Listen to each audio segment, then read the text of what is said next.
ఈ పగటి సమయంలో ఇందులో ఏ చేపలు ఉండవు. పేతురు, నాకు 1 గంట సమయం ఇవ్వు. నీకు నేను పూర్తిగా కొత్త జీవితాన్ని ఇస్తాను.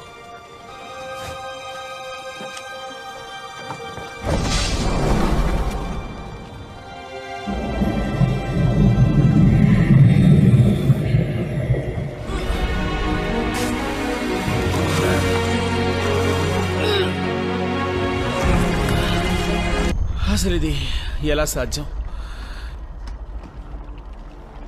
నువ్వేం చేశావు? నీ జీవితాన్ని మార్చుకునే అవకాశాన్ని నీకిస్తున్నాను.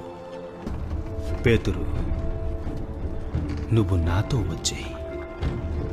ఈ చేపలు పట్టే పని పూర్తిగా వదిలే నేను నిన్ను మనుషులను పట్టే జాలరిగా మారుస్తాను. మనమేం చేయబోతున్నాం? లోకాన్ని మార్చబోతున్నాం.